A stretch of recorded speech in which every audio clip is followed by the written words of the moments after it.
Hi there, I'm Matt Appleby, and I'm here with Cleve West on behalf of the Vegan Organic Network. And today we're going to talk about what does our food really cost the planet? Now, I'm just going to introduce Cleve. Cleve's one of Britain's top garden designers. Chelsea Flower Show is well known for winning gold medals there and winning best in shows there. But he's a passionate vegan and animal rights activist. And he wrote a book, 2020, called The Garden of Vegan: How Plants Can Save the Animals, the Planet, and Our Health. And he brought veganic growing into the public spotlight. So welcome, Cleve.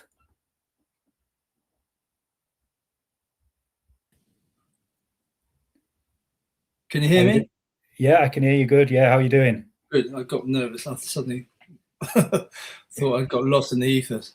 No, I think we're all right now. I think we're all live. So hopefully the world is watching us. So it's great to have you on anyway. So this report came out talking about what does our food really cost the planet, and it's the National Security Assessment on Global Biodiversity Loss.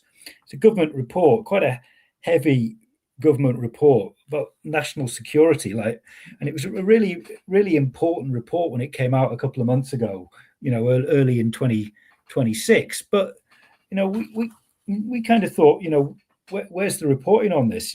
Why is there such a sort of disconnect between these high confidence security warnings and sort of the level of coverage from broadcasters and the media? I mean, what's your view on that, Cleve? Yeah, I mean, I've only heard it on ITN did a news bulletin about it a few weeks back, and then the Times recently reported about it. But it's sort of, I don't know what page it was. I don't buy the Times, so. But yeah, it's suspiciously not in the public sphere, really. It's quite disturbing. I mean, I just listened to, I sort of had a brief flick through this, and also listened to the YouTube videos. Are really interesting because it gets various experts in giving it to you from their perspective, from the nature perspective, climate, extreme weather, tipping points, food security, health, national security, economics, and energy transition. And it's off the charts depressing. I'm not an optimist, as you know, Matt. Yeah. So it even disturbed me. I'm usually quite used to all this sort of stuff, but it is quite it's disturbing, and that's the only reason I can think why it's not being covered, because governments are worried about people panicking, hoarding. I don't know. I mean, you think what it was like during the pandemic with toilet rolls, and what it would be like if there was food shortages or water shortages. We're talking about serious trouble.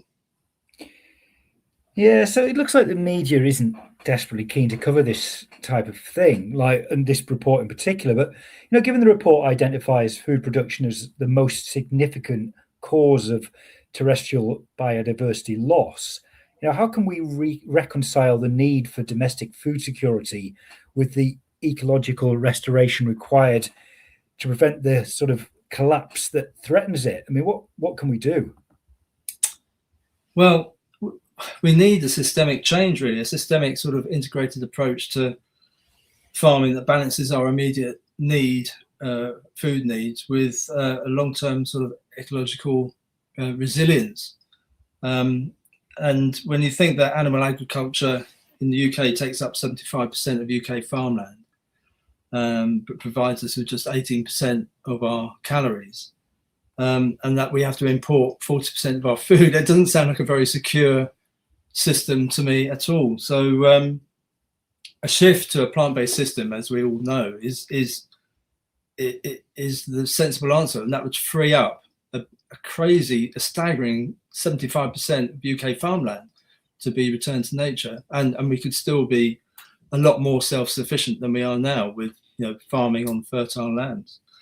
So there'll be a shift from monocultures, grain and pastures, to a much more diverse, low input farming system that mimics nature, sort of the natural ecosystems that will allow us to be much more sufficient. And there are people doing that already in this country. Most notable, of course, is Ian Tolhurst, which Vegan Organic Network members will know about. He's sort of paved the way for veganic farming, and has the template. I mean, he's been doing it for over 30 years, and I think his yield has grown exponentially, probably 35 years by now. So there is a template for it, and there's people like Josh Sparks in Devon at Birch Farm. I don't know Josh, and I don't know if he's vegan, but his, certainly from what I'm hearing, his biocyclic sort of method of farming is on a par with the sort of veganic approach that we talk about a lot. So there are other people doing it as well, as Von will know.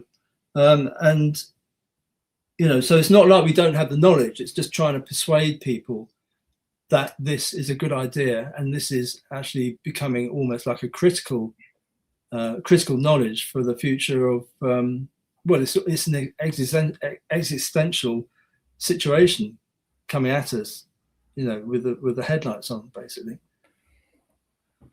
Yeah, true. Now, make sure you post any questions in the YouTube chat, which is you're able to do now.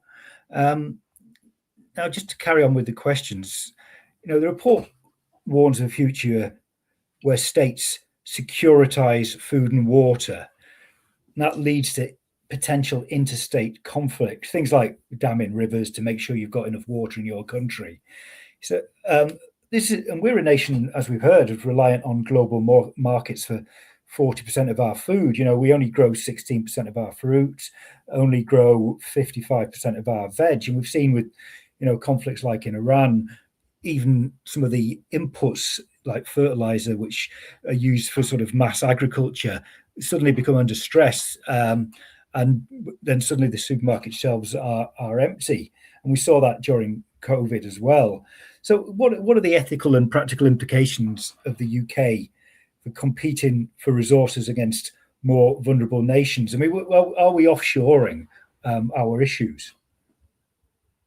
Well, I mean, considering that we do import 40% of our food, this is something we really need to think about, because if we're going to be expecting to import that much food from countries that are facing similar, if not worse, conditions from climate change than we are, then that doesn't strike me as a very ethical way of going about things. And so quite frankly, competing for sort of scarce resources and deepening global inequalities is not a scenario anyone really wants to contemplate.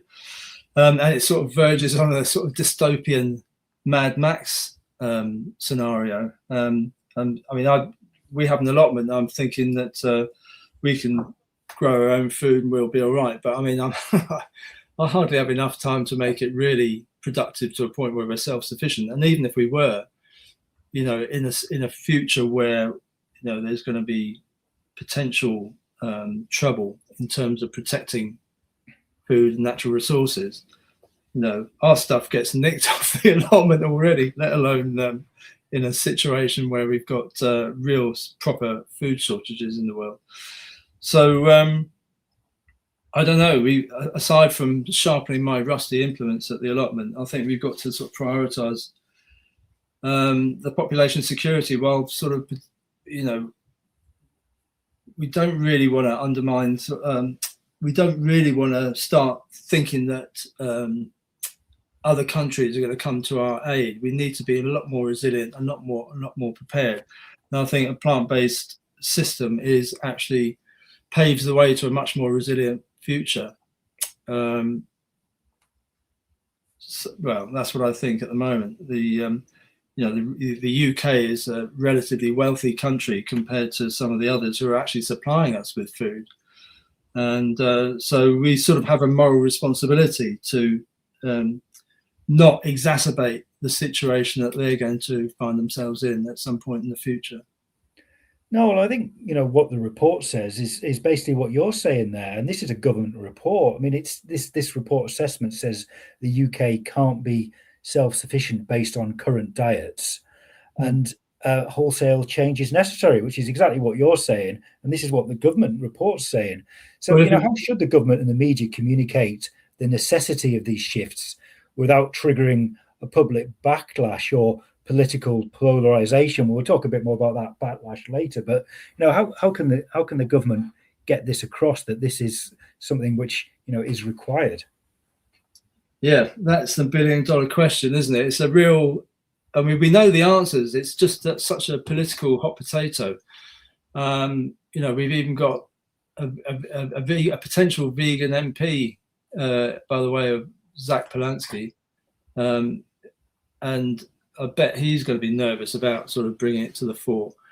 So I honestly don't know how that's going to happen, because not only is it difficult from an MP's point of view in order to bring about policy changes towards a shift to plant-based, but we have such a dominant right-wing media in this country who sort of jump on anything that has vegan involved in it and tries to silence that sort of message for whatever reason, largely based on profits, I guess, but also just because people don't like vegans. So I don't know the answer to that one, Matt. It's a real tough one to consider, but I guess it's part of me thinks that it will happen eventually when it has to happen, but we don't have the luxury in shifting to a plant-based system. Requires time management.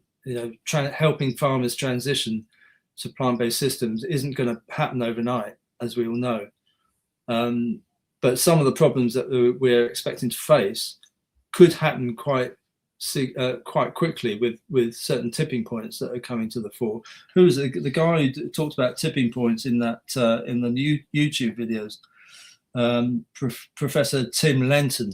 He sort of spells it out quite clearly that there are various tipping points in terms of energy and climate, and some of the tipping points can accelerate other tipping points. So it's actually quite a series of scary scenarios that could unfold.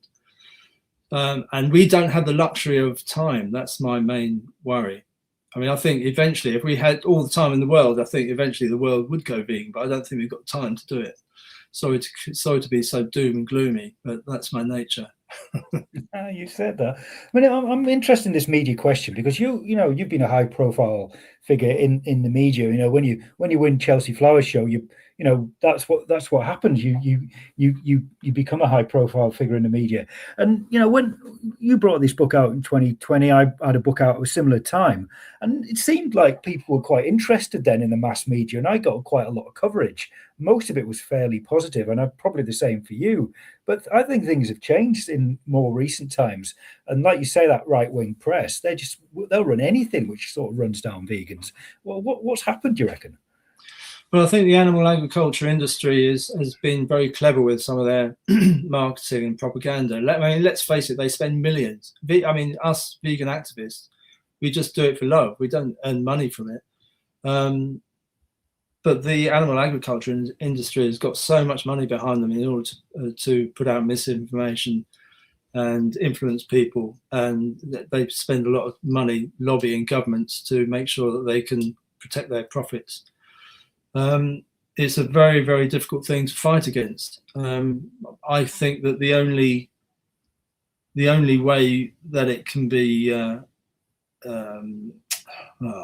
combated is through education of younger generations.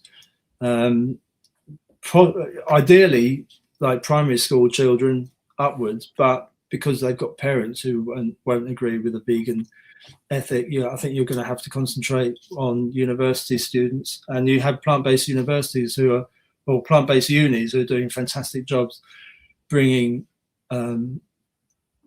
plant-based food to universities up and down the country and across, and even in Europe now. So that's probably where the answer lies. But again, time is of the essence. I'm not sure if we'll be able to do it quick enough. And I don't even know if I've answered your question. I think I've gone off on a tangent there. Sorry if I have. No, no, no. That was what I wanted to go for, really. But I mean, one more question I've got, but based on this report, is it talks about AI and lab-grown proteins, and it says that ecosystem restoration is cheaper and more reliable than lab-grown proteins, which is, the sort of high-tech science way of kind of beating this issue about land use. So, do you think we're spending too much time and money on these kind of techno-fixes as a way to avoid these kind of more difficult, radical political and social shifts? Is this the government sort of get-out clause that we can just do it through tech? Well, I think tech's going to play a part, regardless of whether you like it or not.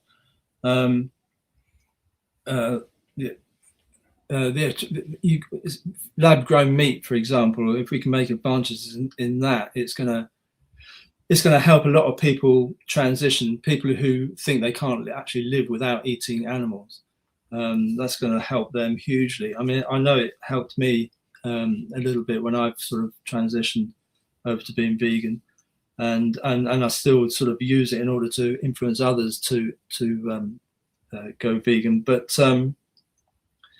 I'm not sure it's something we should rely on, because it could actually distract or delay the sort of fundamental changes we need to in terms of land use and consumption. I mean, I suppose lab-grown meat is less risky less risky and less politically contentious. So that's probably an easy fix for some people, for governments, in order to try and sell the idea. But ecological restoration with natural processes is really fundamental to rebuilding biodiversity or improving biodiversity. So I think it's probably a mixture of both tech and just not losing sight of the most important thing is to sort of building stable environments, which in turn will help support local livelihoods and enhance future resilience. And so we need to. I don't know how you do it. You sort of have to frame it. The optics need to be improved upon. We need to frame stories and sort of involve various cultures and communities and professions, tell stories about how people can transition to a plant-based diet, and all the positive things that come from it. So tech solutions should support sort of restoration, conservation, sustainable livelihoods, all that. But beware of quick fixes. And I don't know if that answers your question. No, yeah, of course it does. I've got a question here from Sarah here. It says, are professional gardeners in the horticulture industry doing enough to help combat food insecurity? Now, I thought this would be a good opportunity for you to talk about a couple of the wins you've had with the RHS, for instance, which we were talking about in preparation for this. Yeah, I don't know if they're wins. I mean, you're talking about the caterpillars. But there's other things you've done as well, which have been pretty fundamental in the RHS, which is basically aimed at Britain's gardeners, and the professional gardeners look up to it. So over the years I've been a bit of a thorn in the side to the RHS, and so a few years back, I think about 4 or 5 years ago, I helped on one of the gardens at Chelsea. It wasn't one of my gardens, but we noticed some caterpillars eating a hornbeam hedge that had been installed. And of course, the first thing anyone does is call for someone to get a sprayer and spray the shit out of this hedge to kill all the caterpillars. But fortunately, I was there and I could see all these blue tits coming in to eat the caterpillars. And I said, look, just leave the blue tits to get on with it, and they'll sort it out for you. And they said, oh yeah, but we're going to have munched leaves, and that's going to lose us points. I said, well, bugger that, just leave it, and explain to the judges what's happened, and surely in their right mind they'll see the positive from that. celebrating biodiversity in action, basically. And I heard from you, Matt, didn't I, that apparently munched leaves aren't necessarily a bad thing anymore from the judging point of view at Chelsea, which I was very pleased to hear. And I just checked on that today, and apparently that's been policy for the last few years. So anyone who doesn't know, don't panic about your munched leaves. It's a badge of honour. But you as a garden designer, Cleve, like, you'd be different to most garden designers. But if you've got a client and you brought along some hornbeam which has got holes in the leaves, and they had a look at it, they'd say, I don't want it. Or the garden designer who bought it from the nursery would say, I don't want it. I want stuff which is a bit more clean. Like, how do you change that mindset? Or will that ever change?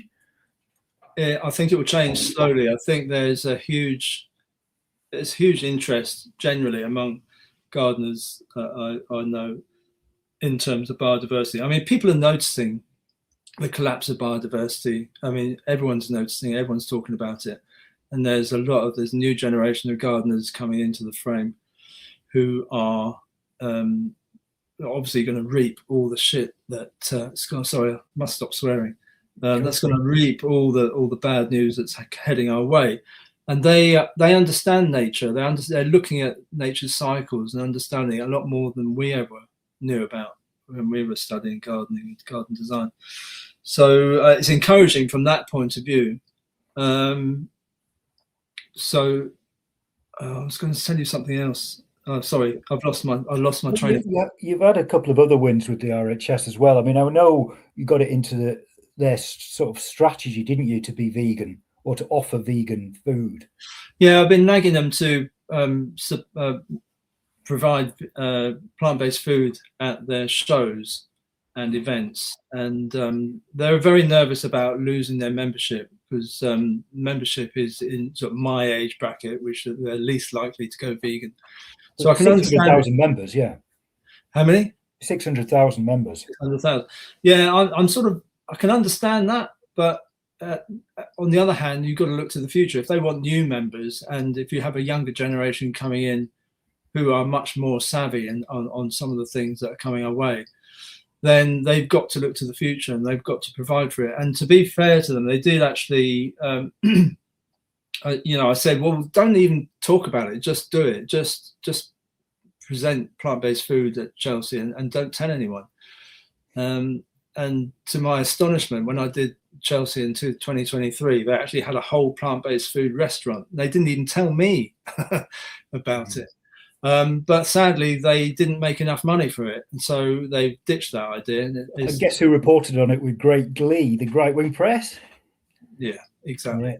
Yeah. So that was disappointing. I don't know how we can sort of kickstart that. I've lost a little bit of momentum on that score. I must say the wind got taken out of my sails a little bit, but I'm sort of regrouping and might have another go. Now, well, we've got loads of comments and questions coming in. I've got Jenny here saying even the left-wing independent media shies away from talking about plant-based systems. I mean, do you think that's the case? I mean, I've had a bit in the Guardian a few years ago, but I got a lot of the comments weren't very positive. I've got to admit underneath, but you sort of take that. It's not like on say Twitter when all the comments would be negative. But yeah, I mean, what do you think? To be honest, I don't read enough of them to take much notice. All I've really noticed is that the animal agriculture industry are really up their game in the anti-vegan message, and there seems to be a lot more pushback than there used to be. There was like a crest of a wave just before COVID, and I thought this is really it's going somewhere. But then COVID came and it really took the wind out of our sails a little bit. So I don't know. Yeah, I think Jenny's probably right, left and right. Just because you're left wing doesn't mean to say that you're going to be vegan. Far from it. And that's one thing I've learned over the years, is that there's some inconsistencies with people's approaches to life. People who are against oppression aren't all vegan. People who are feminist aren't all vegan. But when you look into it, they should be, considering the oppression that animals go through. incomparable to anything that humans. I mean, like, the amount of oppression that goes on with animals, it's off the charts, horrible. You're very active in terms of sort of protests and, you know, activity. You get out there and walk the walk, don't you? I do. I don't do as nearly as much as I should do, and in comparison to other full-time animal rights activists, I don't. But you know, I do think about it every day. I wake up thinking, right, what else can we put out today? So it's always in the back of my mind. And even though I'm a pessimist and can't see certain things happening, it doesn't stop me from actually putting the message out. I'll still commit. I'll do that to my dying day. We've got a question here from Evie. We are going to a national emergency briefing tomorrow evening. Do you have any advice on steering the conversation?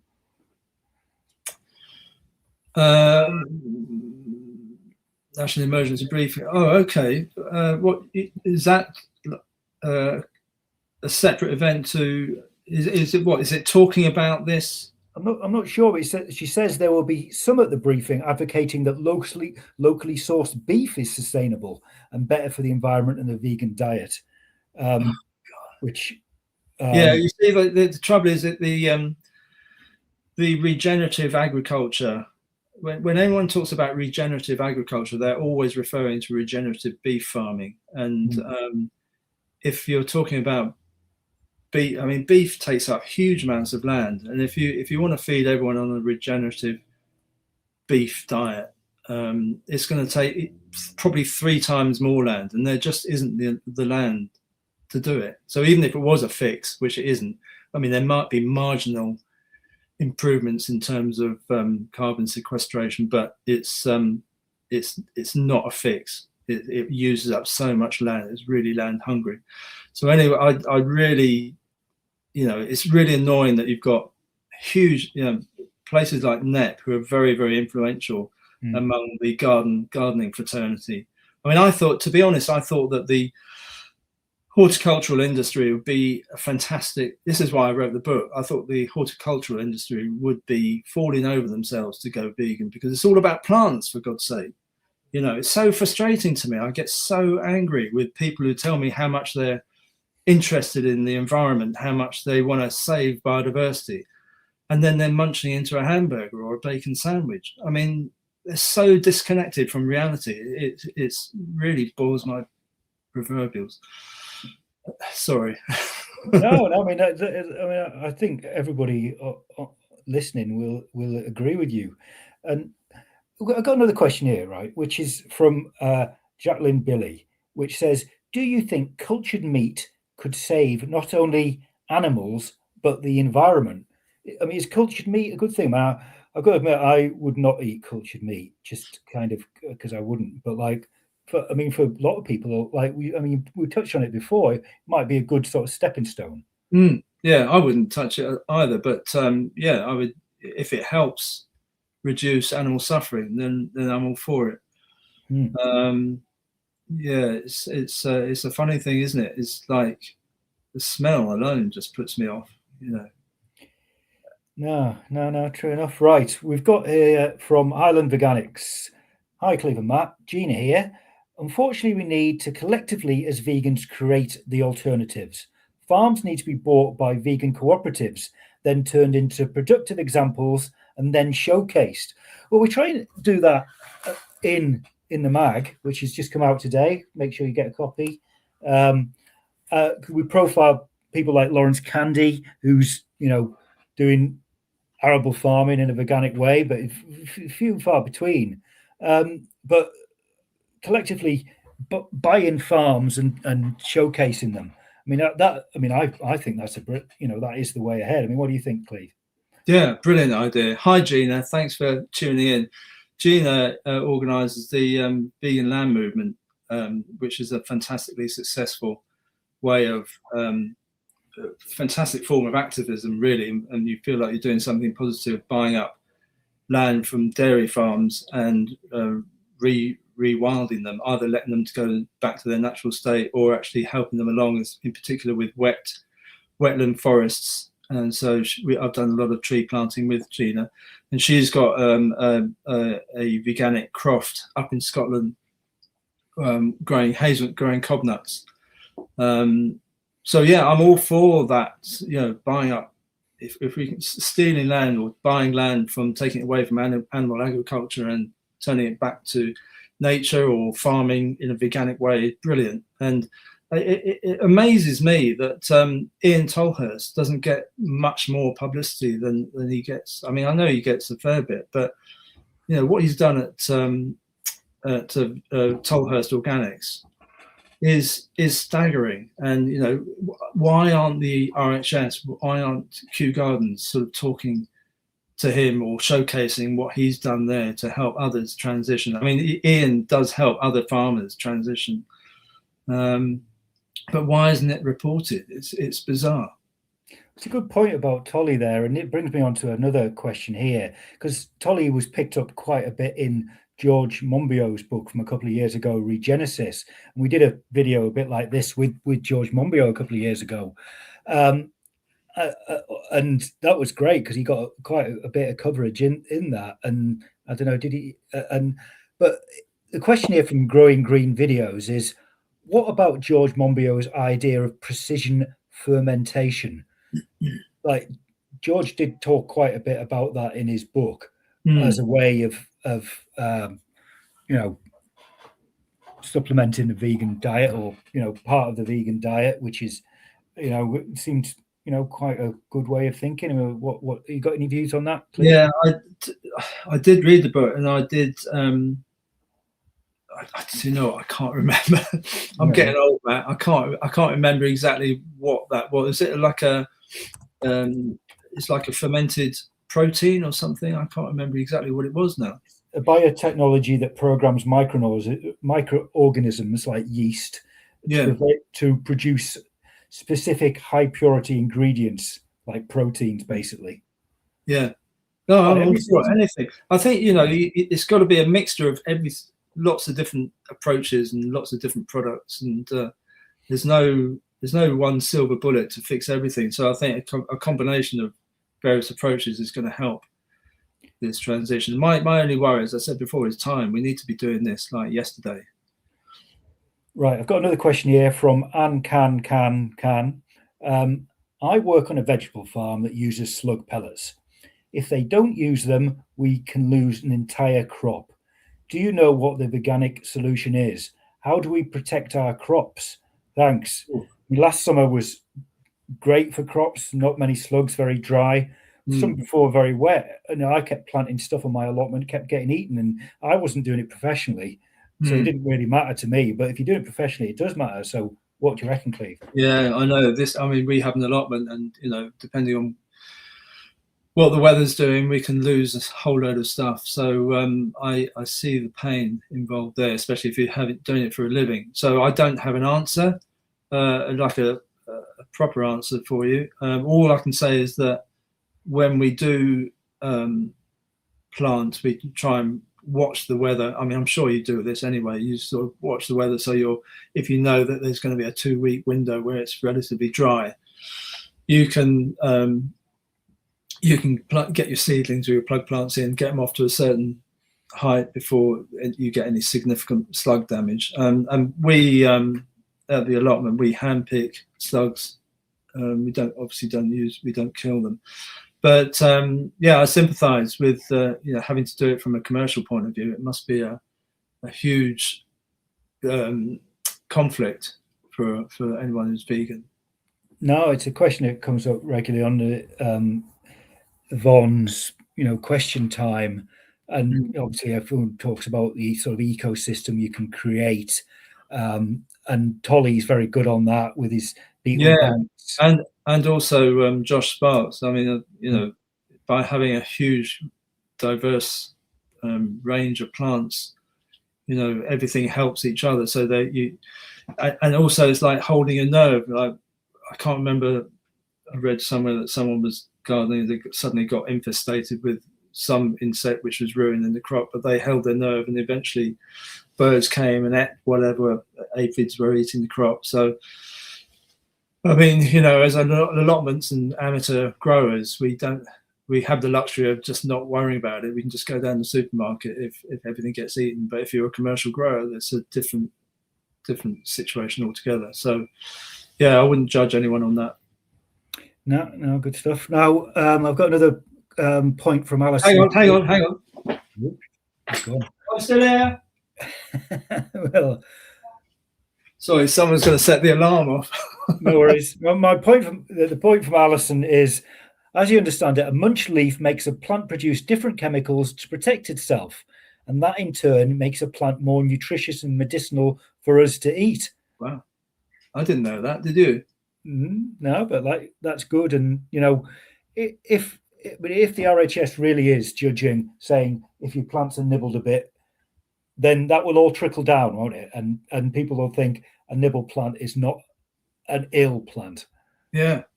I'm going to go munching people's hedging at Chelsea this year. Well, I don't know. I mean, this time of year, there's nothing more nibbleable than a beech hedge, with those nice new leaves. That's right. Does anyone else do that? Right. Do you think this is from Jamin Shed, do you think we really need a cultural change beyond food to address food insecurity? Blimey, cultural change. Beyond food, so I guess it's like a whole lifestyle change. Yeah, well, I think it's coming. Again, its time is of the essence. But when I was talking earlier about a new generation of gardeners who really understand the situation and want to create gardens that are messy, embracing mess in order so that there's more habitat, there's more biodiversity in the garden. I mean, that's quite a big thing for people to accept, especially people my age who want gardens that are neat and tidy. I don't know. I think cultural change is coming, but again, it's time. We need to speed it up a bit. And I think Chelsea's. The last garden I did at Chelsea was a garden for Centrepoint, which was about homeless people in the UK, and we made just made this a house that had been destroyed, and we had bricks and rubble and mess everywhere. But there's also like a subversive vegan message in there about habitat for creatures that would actually enjoy those sort of conditions. So. There are gardeners who appreciate the messy side of things, and eventually I think a lot of people are going to cotton on to this idea because people are noticing. Even I could keep mocking my generation, but people of my generation do remember huge amounts of bird activity and insect activity. We're bored to death about car windshields and the cacophony of the dawn chorus, which you don't get anymore, certainly in this part of London. It's being noticeable, and hopefully the younger generation of gardeners will actually educate everyone. No, that's good. Last chance to get your questions in on the YouTube, but there's quite a few more to go through and comments. So we've got Cicerone who says, and backs up your point earlier on, Cleve, that there's the environmentalists who aren't vegan, which is true. I mean, I remember talking to Chris Packham trying to convince him to go vegan, and he wasn't. And Evie very aptly brings up Chris Packham as well. She explains what the National Emergency Briefing is, which is a 45-minute film showing Chris Packham and scientists showing the effects of climate change and what we can do about it. There are over 1,000 screens around the UK. And Evie carries on to say, we are encouraging vegans to get the conversation going on the benefits of the vegan diet for the planter. Look it up and find your local screening. So yeah, that's a brilliant plan. Yeah. Cheers for that, Evie. Really good. Jenny, who is one of my allotment neighbours. Hello, Jenny. Our problem is we don't have a rich, powerful think tank to lobby. We're up against the likes of Bayer, Monsanto, Tyson Foods, Unilever, etc., etc. I don't think we can argue with that. $billion multinationals against, vegan, where there's nothing of that scale. And then Jamin Shed says, to move to a vegan organic culture society does this change really need to be part of a much bigger change away from consumerism in all its forms? So that's that big question again. It's not just about food; it's about everything. Yeah. And you know, Yeah. we had a Consumerism. It's like, oh God, it's a shame that when you get to my age, you start really appreciating the simple things in life. I mean, when you're younger, you're sort of chasing gold medals and trying to get yourself known and making your business bigger. And then, you know, we go down to the allotment and have a day where we're just gardening and watching nature thriving and thinking, I'm so lucky. We've just got all this magic around us.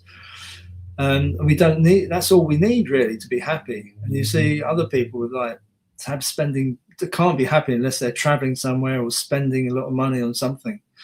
So yeah, that sort of cultural change I'm a big fan of. Now, we needn't worry if there's not enough questions to keep us going for a while, because Extroplant Transhuman has said that they've got quite a few questions they want you to answer, Cleve. First one, can veganic agriculture be regenerative? I think, well, by its very nature, it's regenerative, and especially, you know, just all the different methods of compost, improving soil fertility, like making your own green compost, green manures, chop and drop, and wood chip, all that sort of stuff.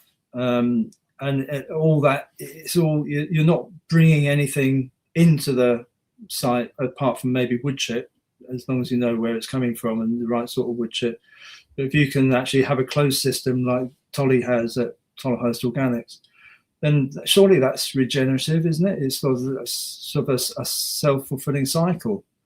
Yeah, yeah. Now, the same question says, can we bypass composting to just put food waste straight onto the soil? So I guess that's your sort of kitchen compost bin. Do we have to compost it at home, or can we just chuck it you can do that. I'm pretty sure you can do that. Yeah, that's what they used to do in the, you know, when they had the Dig for Victory campaign in the Second World War.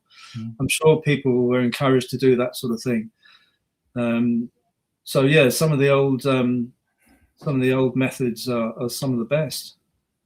Kitchen scrap, it will all break down, and everything will break down, especially from a vegan kitchen. Yeah. True. As long as you haven't got any meat in it, then it'll break down pretty fast. What's the best veganic growing method? Do aeroponics, algaeponics, or hydroponics have a place here?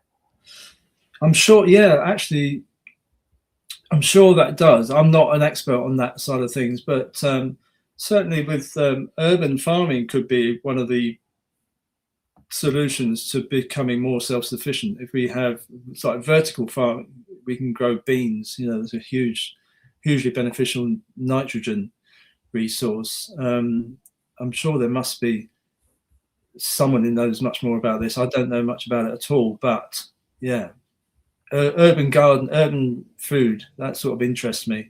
I mean, we're all doing it with our allotments, but doing it on a bigger scale would be really interesting. Hydroponics, possibly, I don't know. I used to know someone who was into that. I've forgotten his name. It's right on the tip of my tongue. But do you have any experience in that, Matt? No, I'm. I do remember working at when I was much younger, working at a tomato farm in Surrey somewhere, and they were growing in fiberglass and just dripping this chemicals into the fiberglass, and they had bees, little beehives doing all the pollination. And then once all this was finished and they'd harvested all the tomatoes, which didn't taste like anything, to be quite honest, they'd rip the whole lot out, plastic covering the soil, gas the soil, and then all the rubbish they had, including the bees' nests and everything, they would just dump it and put it in landfill on their own land.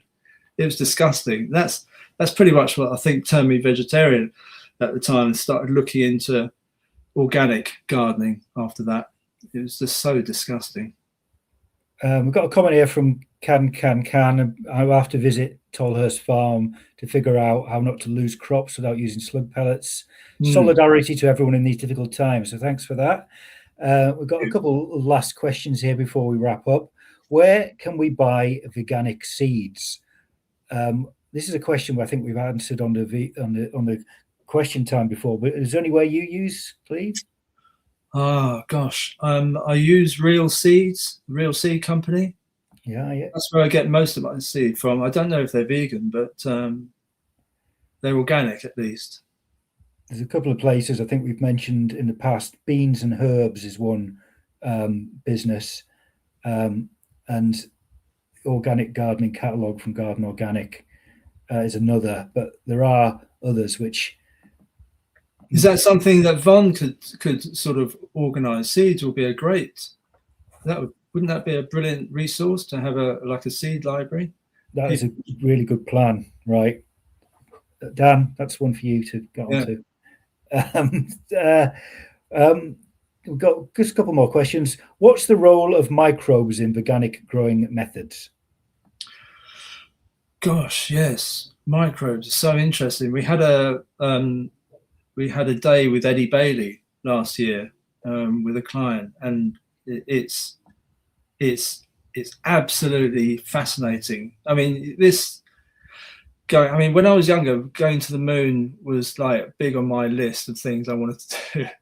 And then recently, when we saw this trip to the moon, I was thinking, God, what a waste of money. You wouldn't be able to pay me enough money to go into space, because there's so much to learn down here. And Eddie Bailey taught us that there is literally a universe. We got some soil, we put a soil sample in a drop of water and squeezed it between a couple of pieces of glass, put it under the microscope. And there were various levels, considering that was like a millimeter thin, or even thinner than that. There were levels. It's like a swimming pool full of microbes and bacteria and all sorts. And we took on so much information, I actually could not take it all in. It was so mind-blowing. I'd encourage anyone to go and spend a day with Eddie Bailey. And Tim Bailey, his brother, he's written a book called, I can't see it from here. He's written a book about veganism. But yeah, it's a huge part of any sort of growing, let alone veganic growing. So, and I think you'll get a better understanding of the way plants grow and the interconnectedness of microbes and all the exudates that plants give off. And it's fascinating. Is livestock's longer shadow, is that what it's called? That's it. Yeah. That's it. Well done. Yeah.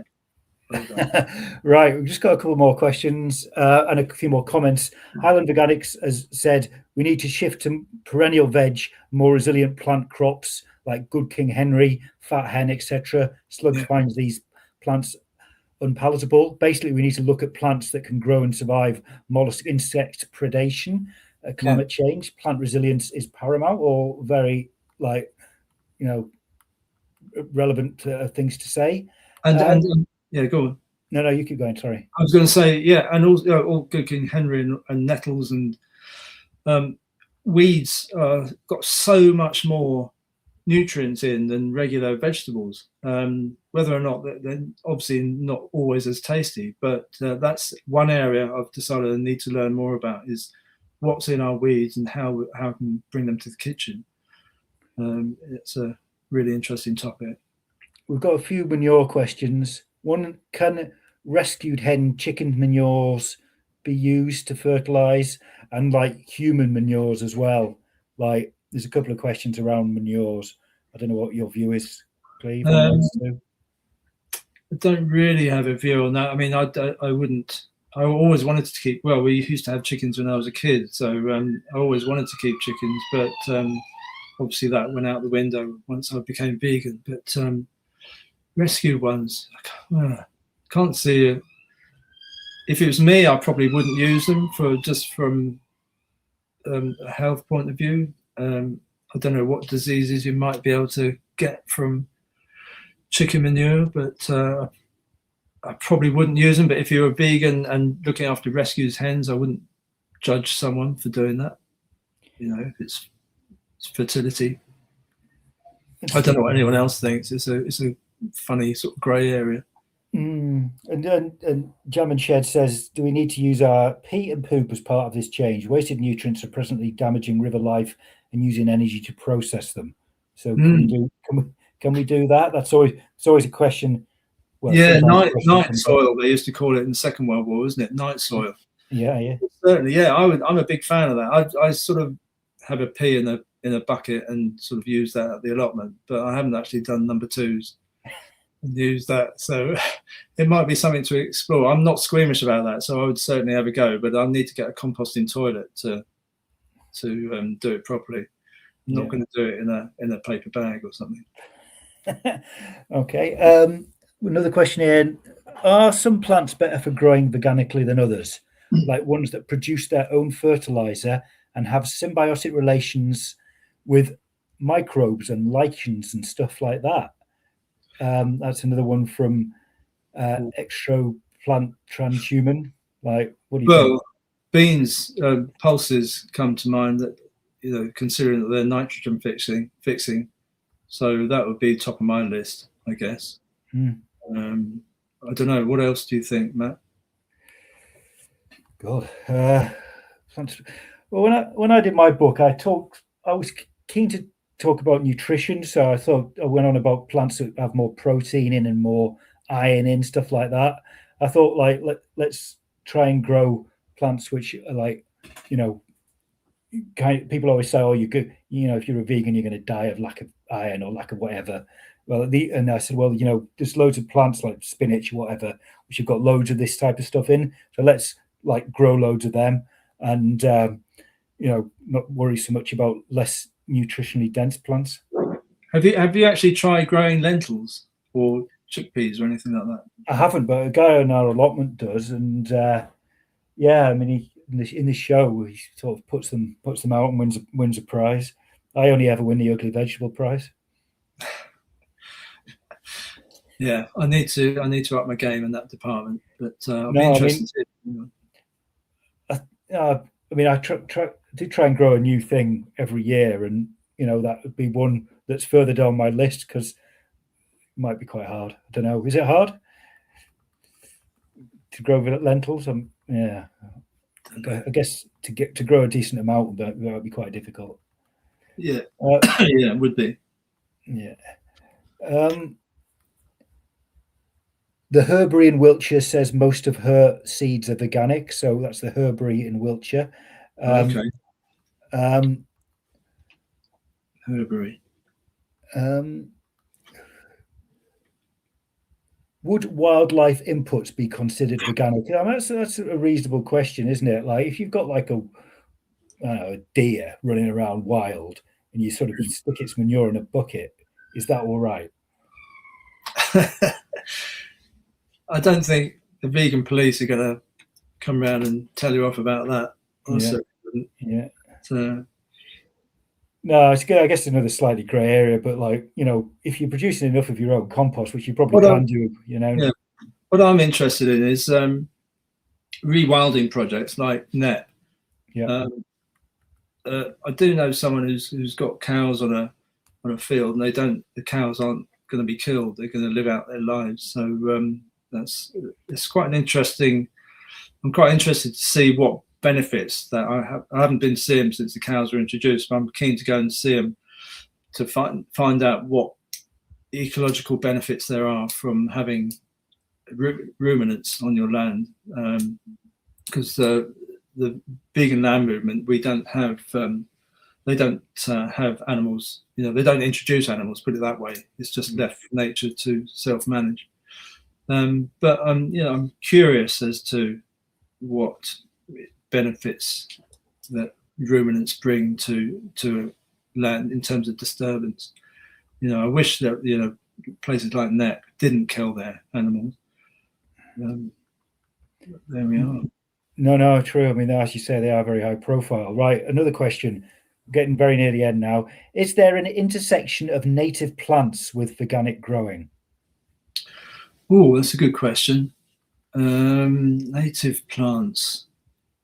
God, that's really shown me up as how little I know about vegetables. I don't even know which ones are native. Do you? Yeah, I mean, I wouldn't. Is it important that they should be native to be veganic? I would say the two things don't necessarily intersect particularly. Like, you know, why not grow something exotic if you can grow it in the UK? Yeah, I wouldn't particularly worry about that, but it's nice to. I'm quite interested in the idea of growing weeds in with your, you know, allowing weeds to have a bit of a say within your planting bed. I did something really stupid when I first got the allotment. I actually grew apple trees on all four sides of square beds, and we had so much couch grass and bindweed that they've sort of infiltrated into the roots of the apple trees. So it doesn't matter how much digging I do. I mean, we aim to do no dig, but we've given up that. We have to dig couch grass out because it's so prevalent. But it hides in the roots of the apple trees. So I've actually made life a lot worse for myself by doing that. So I feel completely stupid pretending to be. I know what you mean. I had a gooseberry bush, and I had bindweed growing in it, and I just was strangling it. Yeah, but once you've got rid of all those pernicious weeds, I think you can live side by side with a lot of other sort of native weeds. We've got a few comments here. Boxio make a composting toilet. Compost lose rock. All pathogens gone in 2 years. Boxio. We've got. Thank you. My wife will be worried about this, I think. We've got a comment saying couch grass has got B12 in it. So why are you digging out really nutritious plants? Right, okay. Thank you for that. No, that's no help.